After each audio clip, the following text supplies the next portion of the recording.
Yeah, let's talk about the Linux and Mac and Steam thing. So there was a report that showed that looking at number of players who are using Steam, there are more people using Linux as a platform for playing games on Steam than there are people using Mac.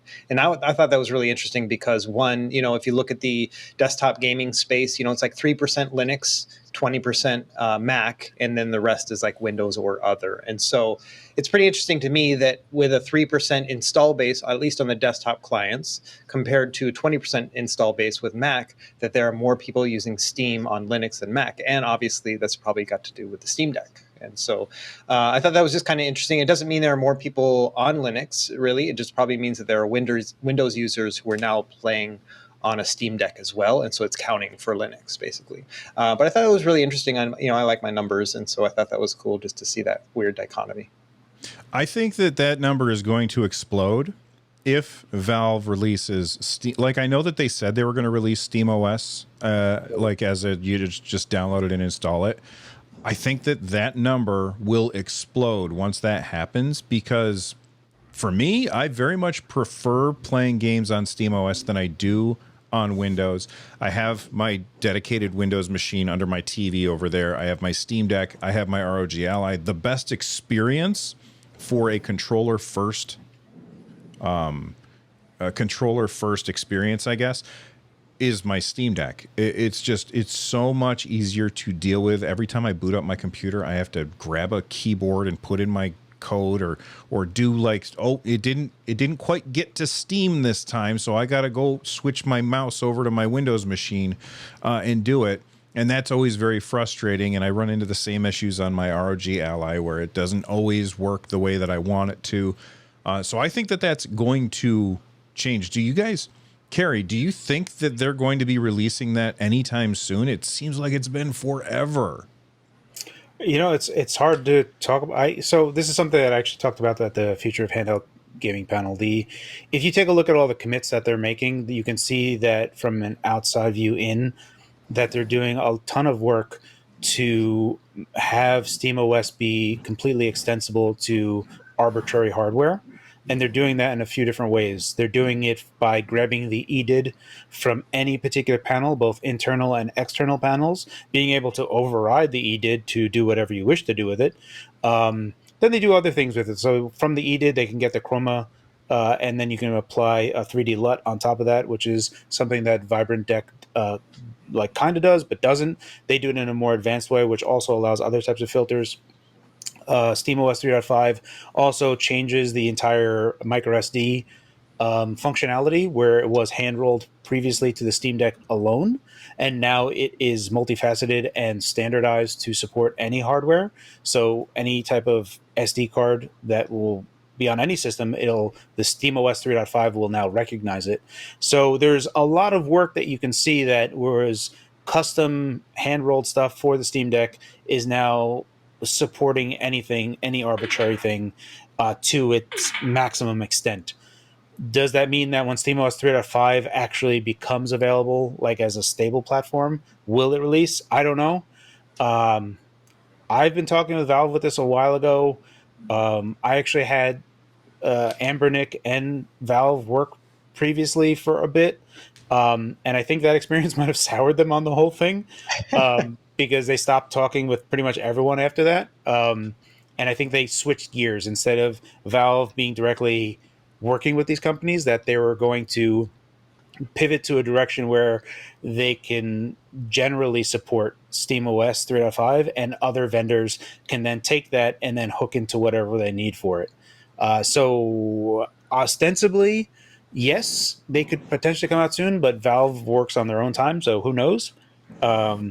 I couldn't tell you one way or the other, because I have been talking to them, and every topic I bring up with them is met with silence now. So I don't know what's going on, to be sure.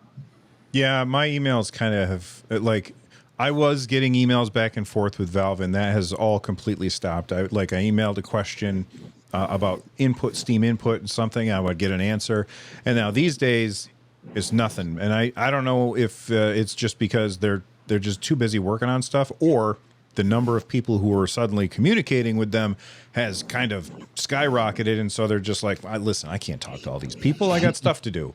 Yeah. Rich, have you installed? I know that they like there's Hollow ISO, which is essentially like a version of Steam OS that you can install on your own hardware if you have the right hardware. Have you installed that on anything, Rich? No, I haven't done any of that. But what I'm getting one of those mini PCs, and what I'd like to do with it is not install Hollow ISO, but install Chimera OS. It seems like the furthest along. It seems like it has the best like driver development so far. So that's the one I want to go with. And yeah, that's good to hear from you, Carrie, about like the progress on the commits, because I've definitely been skeptical of where the progress is in terms of like I know that they're working on it and I know that they want to do it right, but it just doesn't seem like a priority right now for them, especially with Deckard being something that seems like it's close to being released. That seems like where they're going to focus the Steam OS developments. So it's good to hear that they are actually doing all of that stuff, especially like you mentioned the EDIT stuff as well. That's pretty cool. And also I wanted to chime in on the Anbernic experience. I can see why that may have soured from the outside looking in, right? That may have soured the relationship, because when I tried SteamOS, their version of SteamOS on that Win 600, it felt like Hollow ISO. It did not feel like an official ISO. So my experience was certainly soured because it didn't feel like, I had the buttons that I needed and things like that. So I do wonder where it will go from here. So for me personally, I'm waiting, and I will just wait until Valve releases it themselves. I'm not going to do like Chimera is interesting to me, but back when I have an iPhone, but I didn't always have an iPhone. I used to have a Samsung Galaxy Note 2, right? And I know a really long time ago.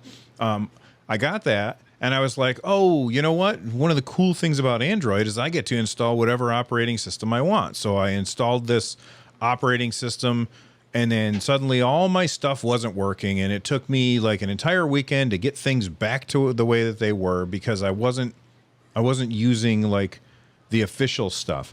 And it stemmed from essentially Google had put out a new version of Android, and Samsung was like, well, you got to wait before it comes to our system. And I was like, I don't want to wait. I bought this thing. So I tried to shoehorn it on there, and I ran into too many problems. And so that scared me away from doing this, because I don't want to spend all day trying to fix a thing that is currently working, even if it's not working the way that I want it to. So I love that Linux is, video games on Linux is, doing really, really well. Obviously better than Mac, because people who buy in Macs, like myself, I don't buy it to play games on, although I did try and play Baldur's Gate 3 on my Mac because it is supported. Wouldn't even friggin' start. It wouldn't start. And it says it is compatible with Mac. So, you don't have those problems thanks to Proton on Linux. And I do think that we're going to see more of that soon.